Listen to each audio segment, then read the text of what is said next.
Ayan, isa pa po itong si Kibuloy na nagmamatigas. Kung naalala niyo po, yung statement nga na ng si Digong na kuno ay hindi sa kanya interesado ang ICC at nababalita nga na posible daw magkagulo kung sakaling arestuhin na nga itong si Digong. Abay, ito naman po ang seste. Ito naman po ang sitwasyon ngayon. Itong si Kibuloy. Abay, pwede kang makulong. Talagang pwedeng makulong. Dahil pinatatawag na rin ng Senado ay si Kibuloy sa napakaraming dapat imbestigahan sa kanya. At una nga dyan, yung mga kaso niya, yung mga complaints sa kanya, kasama na rin siyempre yung hidden wealth. Kaya dapat talagang ituloy ang investigasyon. Ang Kongreso rin po ay may ginagawang investigasyon or may investigasyon na gagawin kay Kibuloy.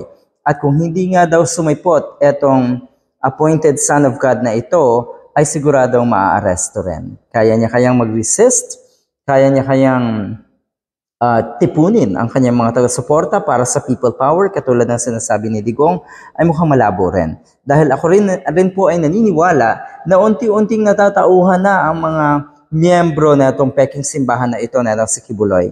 Sabi, Chairperson of the House Committee on Legislative Franchises, Parañaque City Representative Tambunteng warns Sunshine Media Network International owner Pastor Apollo Kibuloy that he could get arrested if he fails to show up in the hearings. So meron na pong nakaschedule na hearings. Etong si Kibuloy at siguradong itutuloy ito. Itutuloy ito ng Kongreso. Alam niyo naman ang sitwasyon ngayon. Huwag niyo subukan kasi yung mga naandyan sa Kongreso dahil siguradong may pagkakaisa yung mga yan, di ba? May unity yung mga yan. Ay, ba naman ang kinalaban netong SMNI ay yung ating Speaker of the House, ang ginawa nila ng kasinungalingan, diyan po nagmula ang lahat. So ayun, nagising ang Kongreso at tinignang maigi kung ano ba ang background netong SMNI na ito at kung ano ba ang intensyon netong tinaguriang Peking network na ito. At yun na nga,